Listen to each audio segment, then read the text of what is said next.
L'homme, les hommes et les anges, si je n'ai pas l'amour, je suis comme les vins qui sortent, la cymbale qui retentit. Aimer, c'est tout donner, aimer, c'est tout donner, aimer, c'est tout donner, et se donner soi-même.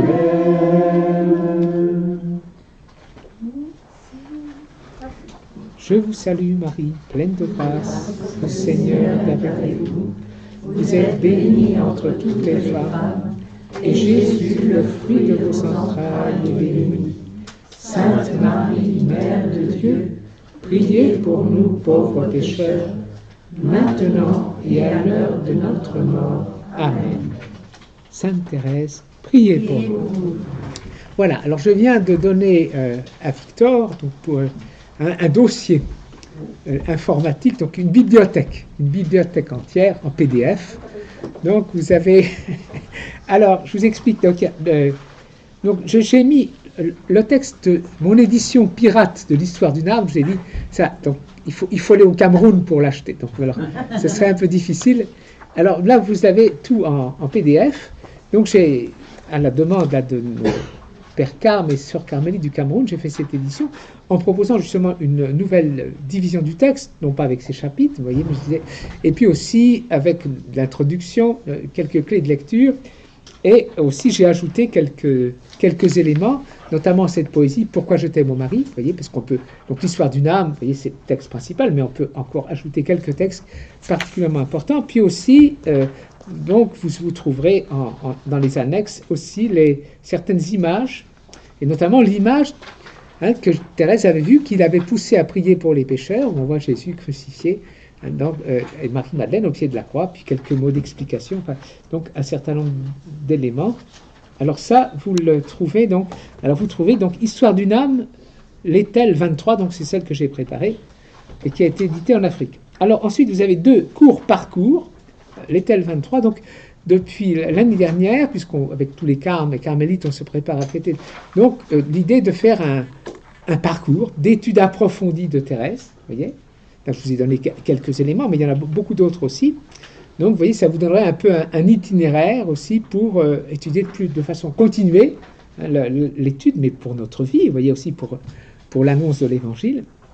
Alors, j'ai écrit en 97, donc ça fait longtemps, j'avais écrit un livre sur la Christologie de Thérèse, de l'Enfant Jésus. Donc, alors c'est justement comment sa manière de contempler, d'aimer Jésus, vous voyez, la richesse. Donc, j'ai écrit un livre entier sur ce sujet. Alors, déjà, vous avez compris que j'aime beaucoup Saint-Louis-Marie de Montfort. Hein, vous voyez, on est toujours dans l'Ouest, la Bretagne avec Saint-Louis-Marie, la Normandie avec Thérèse, donc Louis-Marie de Montfort. Et donc, j'ai écrit beaucoup sur lui. Donc, j'ai mis Montfort 22, donc c'est des textes en français.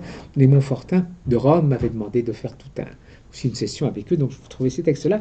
Et alors, j'ai mis aussi le théâtre, car étant disciple de Thérèse de Lisieux, formateur des jeunes à Rome, eh bien, je me suis dit, je vais faire comme elle pour les jours de fête. J'écrirai des petites pièces de théâtre.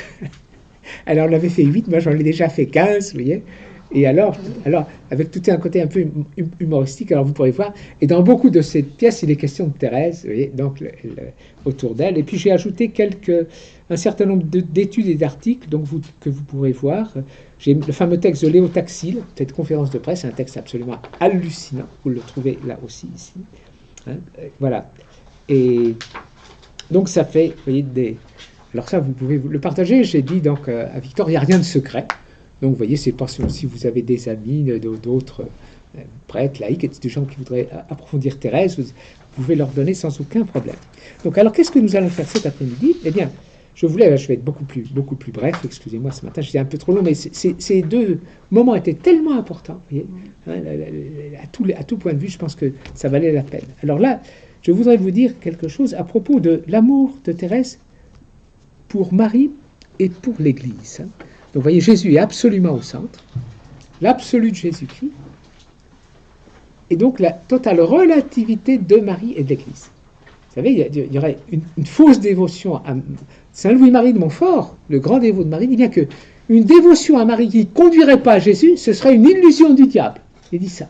Oui. Et le pape Jean-Paul II, qui aimait tellement Saint Louis-Marie, il a écrit une très belle lettre sur cette doctrine, il dit « La vraie dévotion à Marie est christocentrique ». Donc elle porte toujours, et pensez, la toute première prière à Marie, laissons celle de l'ange Gabriel, mais la première prière humaine, c'est Élisabeth, remplie d'Esprit Saint, qui dit « Tu es bénie entre les femmes, et le fruit de ton sein est béni ». Vous voyez, remplie de l'Esprit Saint, la prière adressée à Marie, elle se déplace immédiatement de la mère vers son fils. Voyez, donc, alors ça, c'est extrêmement important. Donc, Marie, toute relative à Jésus, et l'Église aussi, toute relative à Jésus. Notre pape François a beaucoup lutté contre le cléricalisme, voyez, contre ce qu'il appelle aussi l'ecclésiocentrisme, le danger de mettre l'Église au centre plus que Jésus. L'Église, c'est nous. Non. Le centre, c'est pas nous, c'est Jésus. Voyez. Et donc là, on ne parle bien de l'Église que totalement relative à Jésus. Vous voyez, Marie, mère de Jésus, l'Église, épouse de Jésus. Et alors, je dirais, l'amour de Marie et l'amour de l'Église, ça va ensemble. Alors, un des plus beaux textes, bien sûr, qu'il faudrait relire et méditer et diffuser, c'est le texte du Vatican II, le chapitre 8 de Lumen Gentium. Pour Paul VI, c'était le couronnement de la Constitution sur l'Église, qui est le plus grand texte de Vatican II.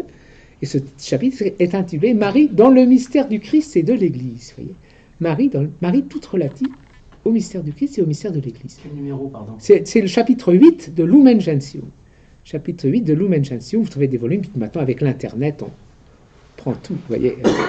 Et alors, et Paul VI, qui est saint, donc j'ai travaillé aussi pour sa béatification, c'est un de mes clients, eh bien, Paul VI avait un sens, une espèce de réversibilité. Plus on va aimer Marie, plus elle va nous faire aimer l'Église, plus on va aimer l'Église, plus on va aimer Marie. Ça va ensemble, l'amour de Marie et l'amour de l'Église. Et alors, c'est très net chez Thérèse de Lisieux. Et alors, on a concrètement deux grands textes. Le grand texte sur l'Église, c'est le manuscrit B, donc, qui est cité. Alors, notre pape François, donc vous avez vu dans la lettre, dans l'exhortation apostolique, je dis toujours la lettre parce que l'exhortation apostolique, c'est long, c'est un peu compliqué pour les fidèles. Mais alors, vous voyez, le Saint-Père a consacré ces numéros, donc 38, 39, à 38, de 38 à 41, au cœur de l'Église. Alors ça, vous savez, c'est très très important parce qu'aujourd'hui, avec toutes ces blessures, des scandales qui malheureusement sont réels, souvent, pour beaucoup, l'image de l'Église s'est obscurcie. Aimer l'Église, vous voyez.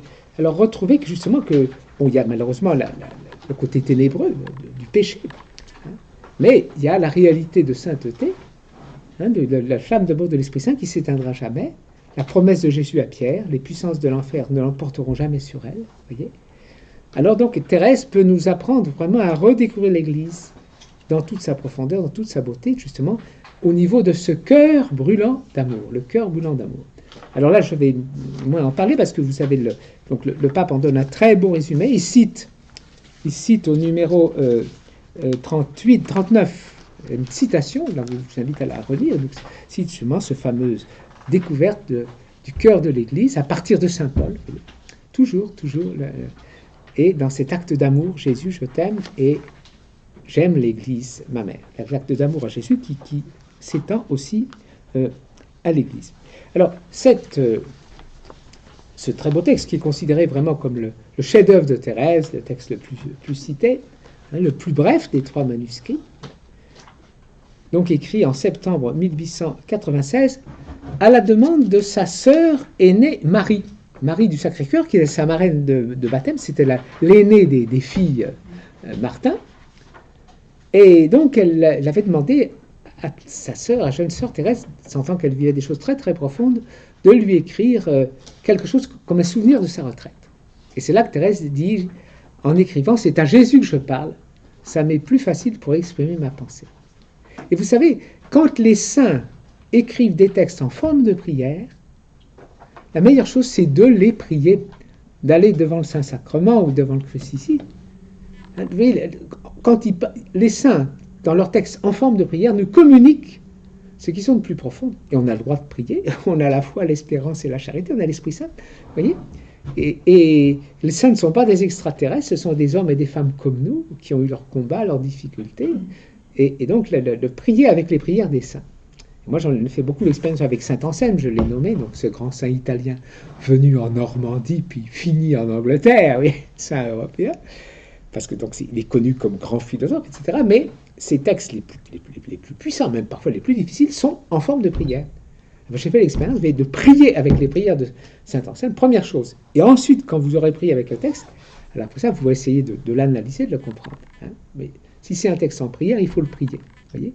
Donc je dirais que, vous voyez, Thérèse, elle nous invite à entrer dans son amour de Jésus qui s'étend à l'Église, voyez, pour aimer l'Église dans l'amour de Jésus. Alors ce texte-là, il est extraordinaire. Hein. C'est un des plus beaux. Et c'est là donc que Thérèse sent, elle le dit elle-même, elle sent dans son cœur toutes les vocations. Elle ne lui suffit plus d'être carmélite, mais elle sent la vocation de prêtre. Et vous voyez, quand elle va aussi, vous savez que Thérèse est vraiment l'étoile du sacerdoce, donc la quantité de prêtres, elle avait un amour pour les prêtres, mais aussi des enseignements, des choses. Vous voyez, quand elle parle justement, je sens en mon cœur la vocation de prêtre, dans le manuscrit B, elle dit à Jésus, avec quel amour je te porterai dans mes mains, quand à ma voix tu descendrais du ciel, avec quel amour je te donnerai aux âmes. Donc, vous voyez, tout de suite, elle pointe le centre de la vie d'un prêtre, c'est l'Eucharistie. Bien sûr, avec tout le reste, mais c'est comme le cœur, parce que c'est Jésus lui-même, et il n'y a que le prêtre qui peut célébrer l'Eucharistie. Vous voyez, donc, recevoir Jésus donc, dans ses mains, symboliquement descendu, parce que quand on dit il descendit du ciel, c'est dans le credo, vous voyez. Alors, en fait, c'est pas local, si vous voulez, mais donc ce qui était un morceau de pain devient réellement le corps de Jésus, au point qu'on l'adore, vous voyez, un vrai corps né de la Vierge Marie, hein, recevoir Jésus, pour le donner aux âmes. Et donc, toujours, donc elle va au centre, elle va au cœur, et elle sent en elle aussi la vocation de missionnaire, vous êtes dans toutes les choses impossibles, vous voyez, dans tous les temps et tous les lieux. Alors, comment faire? Alors, elle cherche dans la parole de Dieu. C'est là qu'en lisant saint Paul, elle trouve justement le chapitre 12 de la première aux Corinthiens, où saint Paul parle de la structure hiérarchique des apôtres, les prophètes, les docteurs, etc. Et il dit bien, l'ange ne pourrait pas être en même temps la main, donc c'est des membres différents. Vous voyez. Donc, alors, elle va plus loin, et le chapitre 13, qui suit l'hymne à la charité, elle dit ça, c'est le cœur de l'Église. Et dans l'esprit de saint Paul, puisque saint Paul, il appliquait cette symbolique du corps dans le chapitre 12, les différents membres, mais ensuite il ne l'appliquait plus. Thérèse, qu'est-ce qu'elle fait? Dans l'esprit de saint Paul, mais au-delà de la lettre, elle prolonge cette symbolique du cœur, et alors elle voit dans le chapitre 13 l'hymne à la charité, le cœur de l'Église, qui fait vivre tous les membres de l'Église. Et elle dit, si l'amour venait à s'éteindre, les apôtres n'annonceraient plus l'Évangile, les martyrs, toutes les vocations. S'il n'y a plus l'amour, la charité, aussi bien la vocation des époux, du prêtre, vous voyez, s'il n'y a plus la charité, tout se dégrade, tout se perd. Hein. Donc, et cette manière de remettre donc ce texte, je vous invite à le relire. Ah, donc, sœur Marie du Sacré-Cœur, elle lui avait demandé. Mais alors, Marie du Sacré-Cœur, quand elle a lu ça, elle était écrasée. Elle disait, même, elle est tellement grande, moi je suis misérable, etc. Et alors, Thérèse lui répond une lettre qui est publiée en annexe, ici, hein, là vous la trouvez aussi dans ce volume-là. On lui dit, mais ma chère sœur, vous n'avez rien compris. Parce que Thérèse, elle parlait de ses vocations extraordinaires, immenses. Et ensuite, la deuxième partie, elle disait qu'elle vit tout ça dans la petitesse, dans les petites choses du quotidien. Et donc elle emploie deux paraboles, celle du petit enfant qui jette des fleurs en chantant, du petit oiseau qui est incapable de voler. Et Thérèse dit à sa sœur, mais si vous aviez vu l'histoire de mon petit oiseau, vous ne feriez pas toutes ces demandes. Vous voyez, donc le texte de Thérèse, voilà. Alors ça, donc je vous invite à le lire, vous voyez, l'intérioriser, surtout justement pour retrouver la beauté de l'Église, le mystère de l'Église, hein, pour tous ceux qui ont une image trop négative de l'Église. Vous voyez, il n'y a pas que les abus, il n'y a pas que mais il y a une réalité, il y a tant de sainteté, voilà, plus que jamais. Hein, les martyrs, mais aussi tous les autres, hein, les époux, les jeunes, les prêtres, religieux, religieuses, etc. Et alors, la même Marie du Sacré-Cœur, eh bien, un peu plus tard, au mois de mai 97, la Sainte Thérèse est déjà bien malade, elle lui demande d'écrire ce qu'elle pense sur la Sainte Vierge. Hein, un peu sa pensée, vous savez, Thérèse avait un très grand amour pour la Vierge Marie, une manière très, très belle, très personnelle aussi de vivre la relation avec la Vierge Marie. Et donc sa sœur lui demande, la même qui avait demandé qui avait obtenu le manuscrit B, vous voyez, elle va demander à sa sœur de lui écrire ce qu'elle pense sur la Sainte Vierge. Et qu'est-ce que fait Thérèse? Eh bien, elle écrit une prière. Une prière. Alors là, elle l'écrit en vers, puisque Thérèse, bon, c'est pas une grande poétesse, on ne la mettra pas dans les anthologies de la poésie française, comme le père de Montfort, vous savez, qui écrit des quantités formidables de cantiques. La forme littéraire, disons, est un peu pauvre, mais le contenu est très riche et très beau. Les cantiques du père de Montfort, il y a des milliers de vers, mais c'est véritablement, puisque beaucoup de gens étaient illettrés, ils avaient une bonne mémoire, ils mettaient ça sur des chants populaires profanes, que tout le monde connaissait la mélodie, des nouvelles paroles, et ils faisaient, vous voyez, véritable traité, on peut dire, sur les mystères de la foi. Alors Thérèse, donc, elle aussi, elle écrit des poésies pour ses sœurs, toujours par charité, et qui sont généralement chantées, des cantiques pour des fêtes de communauté. Donc il y en a 54 là dans les œuvres complètes, et certaines sont vraiment très belles. Et alors celle-là, c'est la toute dernière poésie, donc « Pourquoi je t'aime, ô Marie ?» Alors, vous avez vu, le pape nous disait, Thérèse, elle respire l'acte d'amour. Jésus, je t'aime. Jésus, je t'aime. J'aime l'Église, Marie. Je t'aime, ô Marie. L'acte d'amour à Jésus s'étend à l'Église, il s'étend à la Vierge Marie. Et vous voyez déjà dans le titre, hein, j'ai mis donc la grande prière évangélique à Marie, pourquoi je t'aime, ô Marie. Donc le je t'aime, il apparaît dès les premiers mots, et elle va dire le pourquoi de cet amour. Alors, bien sûr, là je suis en train de préparer une nouvelle conférence, un article, je dois aller à Fatima au mois d'avril, il y a un colloque sur la petite Thérèse, et donc je dois parler de la spiritualité eucharistique et mariale de Thérèse. Alors je suis en train de reprendre un peu tous les principaux textes, mais ça va ensemble, l'amour de Jésus dans l'Eucharistie, l'amour de la Vierge Marie. Vous voyez, plus on va vivre profondément avec la Vierge, elle nous conduit à Jésus, et là où il est présent de la façon la plus belle, enfin dans le mystère de l'Eucharistie. Et donc, vous voyez, alors Thérèse vit très profondément donc cet amour de la Vierge Marie, et donc avec ce « je t'aime », donc qu'elle va répéter. Alors, dans d'autres poésies de Thérèse, par exemple la poésie 24, « Jésus mon bien-aimé, rappelle-toi », une poésie qui fait 33 strophes, pensez les 33 ans de la vie de Jésus, symboliquement, donc elle va suivre tous les mystères de la vie de Jésus, avec ce « je t'aime » à la clé. Et là, vous voyez, donc elle lit l'Évangile, elle va lire tous les passages de l'Évangile où Marie est nommée, en résumant, vous voyez, mais avec toujours ce « je t'aime » qui est répété. Alors le pape le disait bien dans son exhortation apostolique, vous voyez, avec ce « Jésus, je t'aime », Thérèse, elle pénètre, elle habite l'Évangile, elle devient contemporaine des mystères qui sont révélés dans l'Évangile. Et donc, vous voyez, avec la Vierge Marie, avec Joseph, avec Marie-Madeleine, les apôtres, le pape emploie ces expressions. Et là, vous voyez, donc elle va, alors c'est des passages de l'Évangile où Marie est présente, et donc Thérèse va répéter ce « je t'aime ». Alors, c'est important aussi parce que, autant Thérèse dira dans les derniers entretiens qu'elle a été souvent déçue par les prédicateurs de son époque. Vous voyez, qui parlaient souvent de choses extraordinaires à partir des apocryphes, vous savez, les évangiles apocryphes, donc qui ne sont pas, qui sont pas reconnus par l'Église. Certains sont innocents, comme le protévangile de Jean, d'autres sont carrément hérétiques, l'Église les a écartés. Mais les évangiles, quand même, ils sont un peu secs, vous voyez. Surtout sur l'enfance de Jésus. On voudrait en savoir plus. Alors c'est un peu l'imagination, c'est des textes plutôt populaires, des tout premiers siècles, de 3e siècle, vous voyez.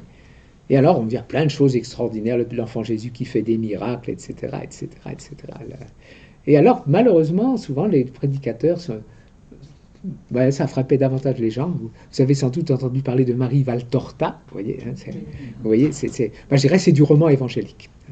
Alors, moi, je sais, j'allais voir des personnes pauvres, des personnes âgées à Rome, vous voyez, justement, ça leur faisait pas de mal, même, je dirais, ça. Mais je dirais qu'il ne faudrait pas nourrir notre prière. L'écrit de Marie Valtorta, c'est un peu comme les apocryphes, vous voyez. Mais je dis, si on prend ça, voilà, c'est un roman évangélique. C'est comme ça qu'il faut le prendre, mais pas en faire sa nourriture spirituelle. Alors, voilà, le prédicateur du temps de Thérèse a trop tendance à imaginer des choses qui étaient extraordinaires. Vous voyez, l'expérience de Thérèse, qui est toute simple, très dépouillée, une foi obscure, pas de vision, pas de révélation, etc., elle a la certitude de partager ce qui était la vie spirituelle de Marie à Nazareth. C'est une foi très pure, pauvre, dépouillée, essentielle. Voyez. Et alors, donc, elle va en parler de façon très, très, très belle, très personnelle. Donc, on va parcourir quelques-uns de ces passages. Et, vous voyez, alors justement, voyez, les deux premières strophes donnent la tonalité. « Oh, je voudrais chanter Marie, pourquoi je t'aime ? Pourquoi son nom si doux fait tressaillir mon cœur ? Et pourquoi la pensée de ta grandeur suprême ne saurait à mon âme inspirer de frayeur ? Si je te contemplais dans ta sublime gloire, et surpassant l'éclat de tous les bienheureux, que je suis ton enfant, je ne pourrais le croire. Ô Marie, devant toi je baisserai les yeux. Il faut, pour qu'un enfant puisse chérir sa mère, qu'elle pleure avec lui, partage ses douleurs. Ô ma mère chérie, sur la rive étrangère, pour m'attirer à toi, que tu versas de pleurs. En méditant ta vie dans le Saint Évangile, j'ose te regarder et m'approcher de toi. Me croire ton enfant ne m'est pas difficile, car je te vois mortel et souffrant comme moi. Et la tonalité est déjà donnée, et la méthode, on peut dire, dans ces deux strophes, des deux premières strophes, vous voyez. Thérèse, donc, elle ne se retrouve pas dans une manière courante dans la prédication de parler de Marie, vous voyez, comme une manière de parler de la grandeur de Marie qui l'éloignait de nous. Alors Thérèse a compris, la manière de Thérèse de parler de la petitesse, c'est exactement la même de saint François quand il parle de la pauvreté. La pauvreté, c'est-à-dire c'est d'abord la petitesse et la pauvreté de Jésus, le Tout-Puissant qui s'est fait tout petit, qui s'est fait enfant. Et dans l'Eucharistie aussi, François et Thérèse s'émerveillent de la pauvreté de Jésus dans l'Eucharistie.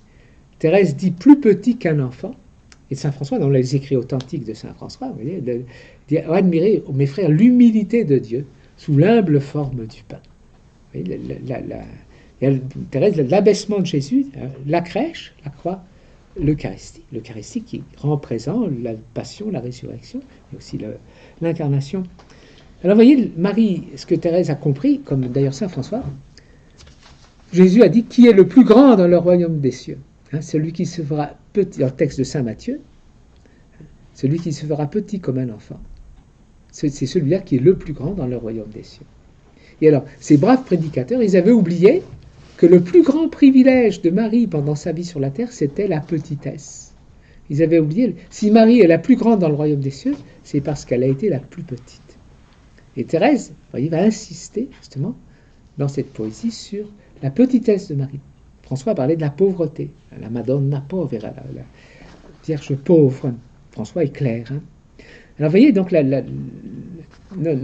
cette fausse idée de la grandeur de Marie qui nous écraserait, qui l'éloignerait de nous, au contraire, vous voyez, eh bien, elle est toute proche de la mère, toute proche de son enfant, et donc partageant sa vie.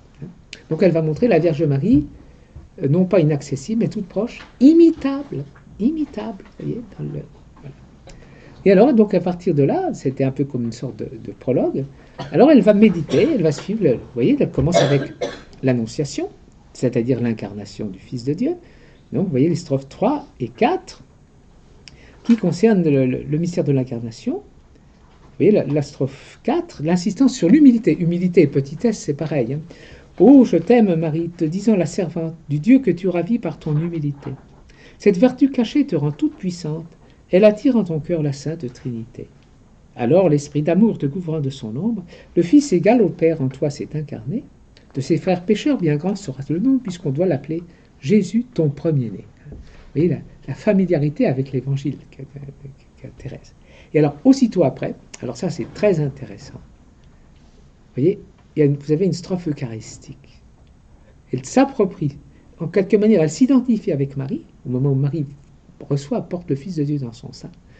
Eh bien, c'est bien le même corps de Jésus qu'elle va porter en elle grâce à la communion. Vous voyez la strophe 5, « Ô Mère bien-aimée, malgré ma petitesse, comme toi je possède en moi le Tout-Puissant. Mais je ne tremble pas en voyant ma faiblesse, le trésor de la mère appartient à l'enfant. Et je suis ton enfant, ô ma mère chérie. Tes vertus, ton amour ne sont-ils pas à moi? Aussi, lorsqu'en mon cœur descend la blanche hostie, Jésus, ton doux agneau, croit reposer en toi. » Vous voyez, dans un langage simple, Thérèse, mais c'est quelque chose de très profond, vous voyez. comme toi, je possède en moi le Tout-Puissant. Thérèse avait beaucoup ce sens de garder en elle, de porter en elle, tout au long de la journée, la présence de Jésus. Et cette affirmation, le trésor de la mère appartient à l'enfant. Et le Concile le dit bien, voyez, Marie, elle partage avec l'Église en pèlerinage sa foi, son espérance et son amour. Donc, vous voyez, Thérèse s'identifiant, lorsque Jésus descend dans l'Eucharistie, c'est comme s'il reposait en toi. Alors ensuite, elle va parcourir, vous voyez, la visitation. La visitation. Donc, strophe 6, chez Sainte Élisabeth, recevant ta visite, j'apprends à pratiquer l'ardente charité. Là, j'écoute ravi, douce reine des anges, le cantique sacré qui jaillit de ton cœur. Tu m'apprends à chanter les divines louanges, à me glorifier en Jésus mon Sauveur. Tes paroles d'amour sont de mystiques roses qui doivent embaumer les siècles à venir. En toi, le Tout-Puissant a fait de grandes choses. Je veux les méditer afin de l'en bénir. Donc, prions le Magnificat tous les jours avec. C'est bien de même de le prier, vous voyez, souvent. Donc. Et alors ensuite, la strophe 8, ça c'est la reprise de Matthieu 1, Saint-Joseph. Donc le mois de mars, c'est le mois de Saint-Joseph. Au Carmel, on a une grande dévotion à Saint-Joseph. Notre pape, vous savez, très très dévot à Saint-Joseph. Quand le bon Saint-Joseph ignore le miracle que tu voudrais cacher dans ton humilité, tu le laisses pleurer tout près du tabernacle qui voile du Sauveur la divine beauté. Ô que j'aime, Marie, ton éloquent silence. Pour moi, c'est un concert doux et mélodieux qui me dit la grandeur et la toute-puissance d'une âme qui n'attend son secours que des cieux. Mais d'ailleurs aussi le réalisme, la finesse évangélique de Thérèse. Donc elle a parlé de l'Annonciation, elle a parlé de la Visitation. Marie qui a passé plusieurs mois donc avec Élisabeth, elle est enceinte évidemment. Quand elle va revenir à Nazareth, ça se voit. Mais donc le texte de Matthieu 1 donc, qui nous raconte justement l'épreuve, la grande épreuve de la foi de Saint Joseph, quand il s'aperçoit que Marie est enceinte. Alors le texte est très beau parce qu'il ne veut pas la dénoncer publiquement. Vous voyez, d'une certaine manière, il ne la soupçonne pas, mais il sait que cet enfant n'est pas de lui. Donc vous voyez, il ne se sent pas. Et c'est là que Dieu va intervenir par un songe, simplement. Vous voyez, donc ne crains pas de prendre Marie, ton épouse, ce qui est conçu en elle vient de l'Esprit Saint. Et Saint Joseph qui ne parle pas, mais il parle par ses actes, il obéit. On a deux très très beaux textes sur Saint Joseph. Celui de Jean-Paul II, Redemptoris Custos. Je vous conseille, allez dans l'Internet, surtout l'Internet du Vatican, tout est traduit en français aussi, vous trouvez tous les textes, vous pouvez les télécharger en PDF, donc, parce que c'est parfois difficile à trouver dans les librairies. Donc il y a un très très beau texte de Jean-Paul II, le Redemptoris Custos, le gardien du Rédempteur. Alors lui, il insiste surtout sur Saint Joseph comme époux. Ça, c'était déjà la doctrine de Saint Thomas, que le mariage de Marie et de Joseph, c'est un vrai mariage. Bon, toujours dans la virginité, mais c'est un vrai mariage. Un vrai mariage. Et le pape François, le très beau texte du pape François, Patrice Corday, en plein dans la souffrance de la pandémie, le cœur de père, très beau texte du pape François qui insiste plus sur l'aspect de la paternité. C'est une vraie paternité, pas selon la chair, vous voyez, mais c'est une vraie paternité, la paternité de Saint Joseph par rapport à Jésus et par rapport à nous. Vous voyez, donc on a deux textes de nos deux récents papes, vous voyez, qui sont magnifiques. Et je pense que ce mois de Saint-Joseph, ce serait vraiment des textes à lire, à relire, à approfondir aussi. Voilà. Et alors, vous voyez comment elle parle justement de l'épreuve, la grande épreuve de Saint-Joseph. Il n'était plus là au moment de la passion de Jésus, mais je dirais, il avait vécu vraiment, on peut dire, un calvaire. L'épreuve intérieure qu'il a dû vivre à ce moment-là. Et son obéissance, sa foi aussi, son amour pour Marie, aussi le respect, vous voyez. Voilà. Donc, Marie qui n'a pas parlé, qui a laissé, elle n'a pas cherché de donner d'explication, elle a laissé Dieu intervenir. Alors ensuite, la nativité, les 9 et 10, qui sont très belles. Plus tard, à Bethléem, ô Joseph et Marie, je vous vois repoussés de tous les habitants. Nul ne veut recevoir en son hôtellerie de pauvres étrangers, la place est pour les grands. La place est pour les grands, et c'est dans une étape que la reine des cieux doit enfanter un Dieu. Ô ma mère chérie, que je te trouve grande, que je trouve aimable en un si pauvre lieu. Là, vous voyez, elle parle de la grandeur de Marie quand c'est dans la plus extrême pauvreté de Bethléem. Alors toujours, vous voyez, Montfort dira à Jésus par Marie, disait, tu es bénie entre les femmes et le fruit de ton sein est béni. Vous voyez, elle parlait de Joseph et de Marie, et évidemment, le regard se porte sur Jésus dans le mystère de sa naissance. Numéro 10, quand je vois l'Éternel enveloppé de l'ange, quand du Verbe divin j'entends le faible cri, ô ma mère chérie, je n'envie plus les anges, car le puissant Seigneur est mon frère chéri. Que je t'aime, Marie, toi qui sur nos rivages as fait épanouir cette divine fleur, que je t'aime écoutant les bergers et les mages, et gardant toutes choses, avec soin toutes choses en ton cœur. Vous voyez, le je t'aime, qui est répété, c'est comme le refrain. Voilà. Alors, vous voyez, les expressions, là aussi, je mets les lunettes du théologien. Elle parle comme Saint Léon le Grand, elle parle comme Saint Cyril d'Alexandrie, les pères grecs, vous voyez, Dieu dans les langes, l'Éternel, le faible cri du Verbe divin, de ce petit enfant si fragile et si pauvre, c'est le Fils éternel du Père, vous voyez, qui ne perd pas sa divinité quand il prend notre humanité. La divine fleur, Thérèse, elle applique ce symbole des fleurs, qui est un des plus riches, c'est Thérèse, pour désigner la condition humaine en cette vie. Mortelle, fragile, et sujette à la souffrance et finalement à la mort, et elle l'applique centralement, c'est Jésus lui-même. Vous voyez, la fleur, la divine fleur. Et alors ensuite, vous voyez la présentation au temple, la strophe 11, donc la tendresse aussi, le texte de Luc, je t'aime, te mêlant avec les autres femmes qui vers le temple saint ont dirigé leurs pas, je t'aime présentant le sauveur de nos âmes au bienheureux vieillard qui le presse en ses bras. D'abord, en souriant, j'écoute son cantique, mais bientôt ses accents me font verser des pleurs. Plongeant dans l'avenir un regard prophétique, Siméon te présente un glaive de douleur. Vous voyez comment Thérèse lit très attentivement le récit, le cantique qu'on chante tous les soirs accompli. Nous, dimitistes, maintenant tu peux laisser ton serviteur s'en aller, puis l'annonce à Marie, il sera donc un signe de contradiction. Un glaive transpercera ton âme. Donc Marie, reine des martyrs, et donc la fuite en Égypte. La fuite en Égypte, vous voyez, grande épreuve. Hérode veut tuer l'enfant. Joseph, vous voyez, c'est lui qui reçoit l'annonce, qui sauve. Joseph qui sauve le sauveur, vous voyez, il a la mission de protéger, de sauver l'enfant et sa mère. Donc Joseph vient te prier de partir à l'instant. Alors lisez la petite pièce sur la fuite en Égypte, qui est magnifique. Voilà. Comment elle imagine le dialogue entre Marie et Joseph qui a reçu cette révélation. Voilà. Alors la terre en Égypte, alors nos chrétiens égyptiens ont une immense dévotion, bien sûr, à la Sainte Famille, puisqu'il y a des lieux où on vénère la présence de la Sainte Famille en Égypte.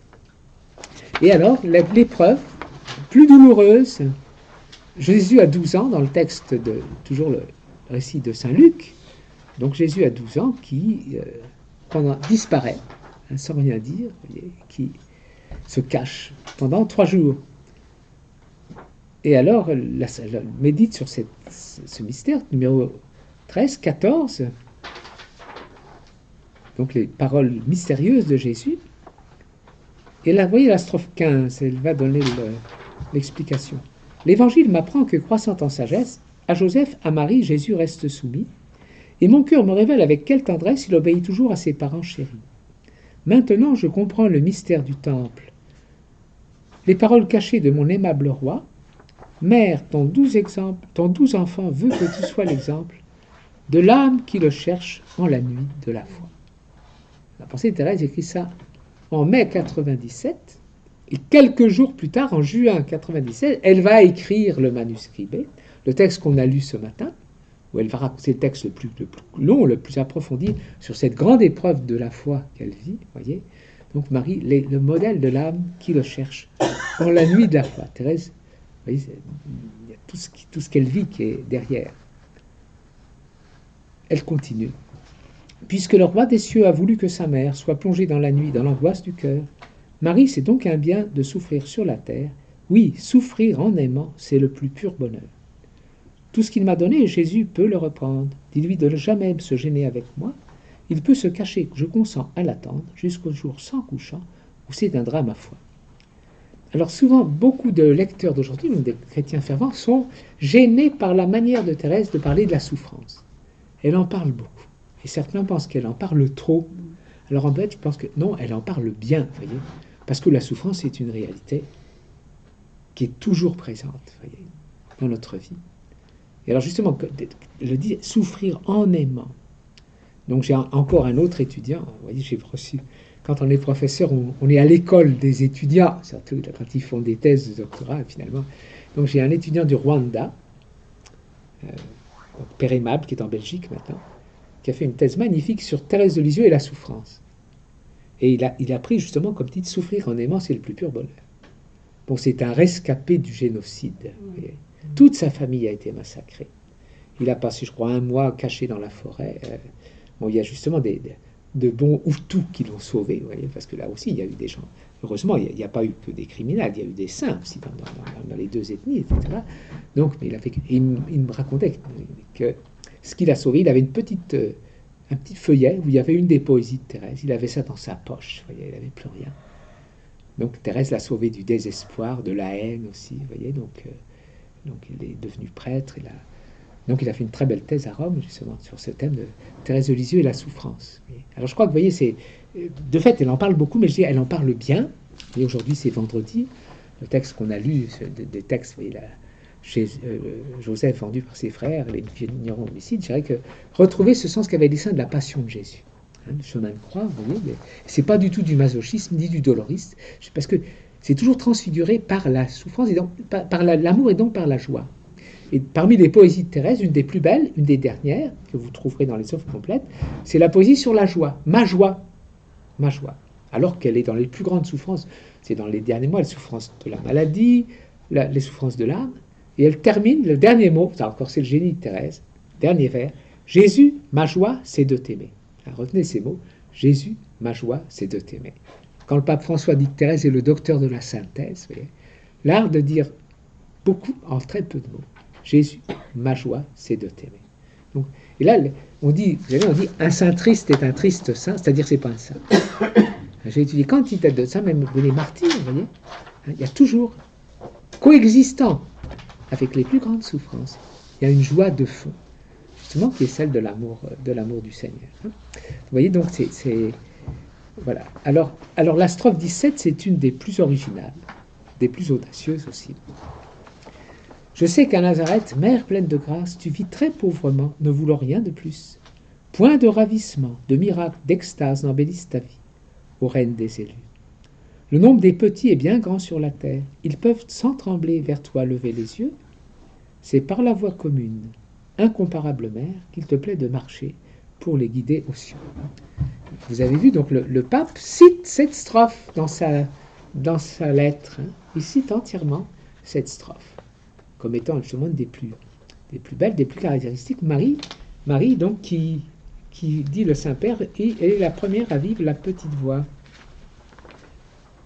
Donc, vous voyez, la simplicité, voilà, c'est la strophe 17 qui est citée intégralement au numéro 36. Marie a été la première à vivre la petite voix dans la foi pure et l'humilité. C'est pourquoi Thérèse ose écrire, donc, il cite entièrement cette strophe. Voilà. Et vous voyez, donc, les évangiles ne montrent rien d'extraordinaire. Vous voyez, quand Hérode veut tuer Jésus, les anges ne vont pas transporter la Sainte Famille miraculeusement. Et ils partent. Voilà. Et donc cette vie spirituelle que Thérèse vit, il n'y a pas de ravissement, de miracle, d'extase. C'est pas qu'elle projette son expérience sur Marie, mais c'est qu'elle a conscience de partager la vie intérieure de Marie à Nazareth. Et toujours l'idée que Marie, comme mère, elle est proche, elle est imitable pour tous ses enfants. Le nombre des petits. Voilà. Un autre pape a beaucoup ce sens. Vous savez, parfois, les chrétiens lui ont reproché de parler de la Sainte Vierge d'une manière un peu trop terre-à-terre. En fait, il est très marqué par la petite Thérèse, vous voyez, quand il montre Marie, une femme toute simple. Une femme toute simple, voilà. Et il y a un saint évêque italien, Don Tonino Bello, qui est vénérable maintenant, qui a écrit un livre admirable. Son mari, il est mort d'un cancer assez jeune. Et donc, ses 12 derniers écrits, c'est un mois de mai. Il y a 31 méditations, justement. Marie, Donna dei nostri giorni, femme de nos jours, justement. Une femme toute simple. Il pense à toutes ces femmes chrétiennes qu'il rencontrait dans son ministère là, en Italie du Sud. Voilà. Alors, vous voyez, continue. En attendant le ciel, ô ma mère chérie, je veux suivre avec toi, te suivre chaque jour. Mère, en te contemplant, je me plonge ravie, découvrant dans ton cœur des abîmes d'amour.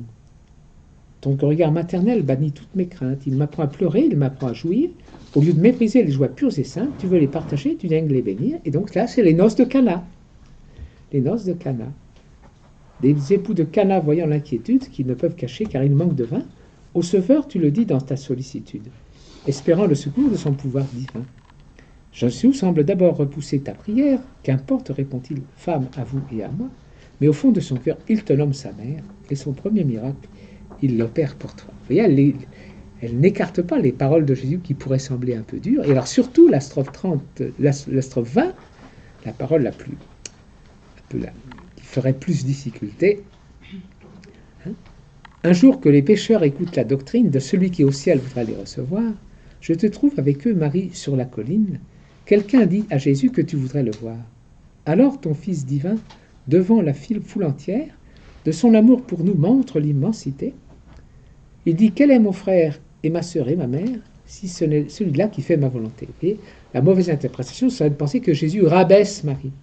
Et Thérèse l'interprète justement, c'est pas qu'il rabaisse Marie, il nous élève à la dignité de Marie, elle le dit, aux Vierges immaculées des mères la plus tendre. En écoutant Jésus, tu ne t'attristes pas, mais tu te réjouis qu'il nous fasse comprendre que notre âme devient sa famille, ici-bas. Oui, tu te réjouis qu'il nous donne sa vie, les trésors infinis de sa divinité. Comment ne pas t'aimer, ô ma mère chérie, en voyant tant d'amour et tant d'humilité.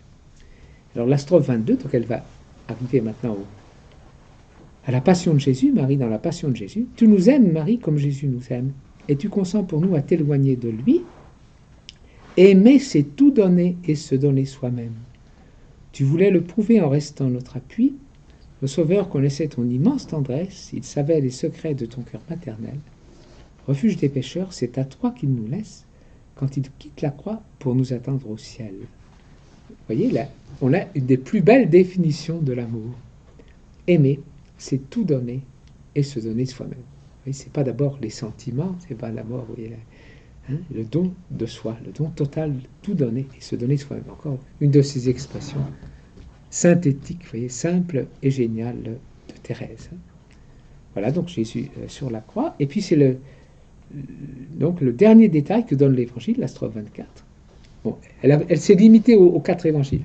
Elle aurait pu mettre acte 1, Marie, parce que la dernière fois que la mère de Jésus est nommée, Marie, c'est entre l'Ascension et la Pentecôte. Donc, quand les disciples et les saintes femmes étaient réunis avec Marie, la mère de Jésus, dans la prière, en attendant la venue de l'Esprit Saint. Et voyez la dernière strophe qui termine. Bientôt, je l'entendrai, cette douce harmonie. Bientôt, dans le beau ciel, je vais aller te voir. Toi qui vins me sourire au matin de ma vie, viens me sourire encore, Mère, voici le soir. Je ne crains plus l'éclat de ta gloire suprême. Avec toi j'ai souffert, je veux maintenant chanter sur tes genoux, Marie, pourquoi je t'aime, et redire à jamais que je suis ton enfant. Et les 2 derniers vers reprennent les 2 refrains qui ont traversé toute la poésie. Je t'aime, je suis ton enfant. L'amour de l'enfant pour sa mère, vous voyez, elle ressaisit dans les derniers mots de cette très belle poésie. Et alors le ciel, on sait que justement Thérèse est tentée. Des tentations portent sur l'existence du ciel, oui, l'affirmation de la foi, elle la reprend ici, la certitude, et alors la référence au sourire, elle le souligne. Toi qui vas me sourire au matin de ma vie. Donc dans l'histoire d'une âme, je vous invite beaucoup à relire dans la première partie, quand elle raconte son enfance, les années douloureuses, cette grave maladie qui était une maladie de type psychologique, vous voyez, l'écroulement, après l'entrée de sa sœur Pauline, la seconde maman au Carmel, c'est comme si la blessure se rouvrait une deuxième fois. Mais ça a été étudié par des psychologues aussi, c'est psychologique très très grave, vous voyez. Et donc elle va être guérie par le sourire de Marie. C'est une chose toute simple, c'est pas une vision. C'est pas une vision, je pense que on l'a tous vécu. Beaucoup d'entre nous ont déjà un certain nombre d'années, vous voyez, je pense qu'on a tous vécu dans notre vie un sourire de la Sainte Vierge. Des moments particulièrement difficile, important de notre vie, où ça peut être à Lourdes, ça peut être dans un lieu, simplement chez nous, dans notre paroisse, priant devant l'image de la Vierge Marie, vraiment de percevoir sa tendresse, sa protection, vous voyez, son sourire. Donc, j'insiste, c'est pas une vision, c'est quelque chose d'extraordinaire. Les carmélites s'étaient trompés en pensant à lui poser des questions indiscrètes, s'ils avaient pensé à une apparition. Non, non, c'était pas une apparition. Et comme l'image, on a parlé de l'image de Jésus crucifié, à travers cette image, Thérèse, le voit le sang de Jésus, comprend sa soif des âmes, elle va. Hein, c'est un peu du même ordre, vous voyez, le sourire de Marie. Donc elle le rappelle, toi qui vas me sourire au matin de ma vie, viens me sourire encore, mère, voici le soir. Alors ça, c'est une structure biblique, le mémorial, le lien entre le passé, le présent et l'avenir. Ça, c'est éclatant dans l'Eucharistie. Hein, Saint Thomas d'Aquin, le grand théologien de l'Eucharistie au Moyen-Âge, qui a écrit l'office du Saint-Sacrement, qui est très beau, donc, au Sacrum, au Saint Repas, donc, on fait mémoire de sa passion, on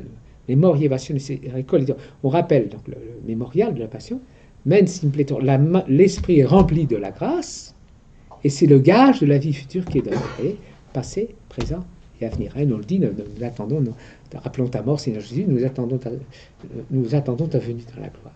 Eh bien, Thérèse, elle a cette structure profondément biblique, voyez, donc elle fait mémoire de première grâce, de profonde rencontre avec Marie, le sourire de Marie. Elle le vit au présent, dans ce moment où elle...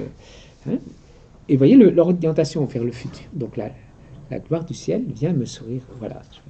Voilà, eh bien, je m'arrête. Alors je voulais vous inviter vraiment à prier ce très beau texte. Vous voyez, la place de Marie dans notre vie, la place de Marie dans la vie des personnes, dans la vie des chrétiens. Et je veux dire aussi mon expérience comme prêtre, puisque maintenant, presque 50 ans de sacerdoce, vous voyez, auprès des grands malades et des mourants, des malades en phase terminale, vous voyez que j'ai vu que la prière qui aidait le plus, c'était le « Je vous salue Marie ». Quelque chose d'anthropologique, vous voyez, même se tourner vers la mère, la maman. Et puis aussi ces mots, « Priez pour nous, pauvres pécheurs, maintenant et à l'heure de notre mort ». On l'a dit tant de fois. Mais le jour où l'heure est toute proche arrive, vous voyez, à ce moment-là, justement, il y a ce moment où il y a une aide particulière de ces paroles toutes simples, dites tout près, à ce moment-là, une force particulière. Voilà, je vous laisse tout ceci, et puis, donc maintenant, alors vous avez le temps, si vous avez ce que vous avez maintenant. Alors maintenant, ça... Vous arrivez, voilà, un peu de temps. Mes amis. Merci beaucoup. Voilà. Alors demain matin, on se retrouvera à 9h, donc elle fera l'offrande à l'amour miséricordieux. Ensuite, je vous quitterai donc, parce que je dois confesser au Carmel pendant 1 heure, et puis donc je concélèbre. Non, je crois que je préside l'Eucharistie demain, à 11h15, il me semble, au Carmel. Vous serez à la messe au Carmel demain? Voilà, c'est ça. Donc on se retrouvera à la messe au Carmel, et après ça, c'est ça. Je ne vous verrai plus après, parce qu'après ça, j'ai quand même beaucoup de travail, beaucoup d'engagement. Donc l'après-midi, je vais m'aérer un peu. Donc c'est ça. Voilà. Après, je vous dis déjà toute ma joie. Vraiment, je me sens très très heureux d'être avec vous et voilà, de partager. Voilà. Alors il y a quelques feuilles en plus parce que j'en avais fait un peu plus tôt. Moi, elles m'encombrent. Je risque de les jeter. Vous voyez. Alors, oui, vous reprenez, c'est ça pour le partager. Oui. Ah oui, vous m'avez déjà demandé, c'est ça. C'est les premières, celles d'hier. Voilà.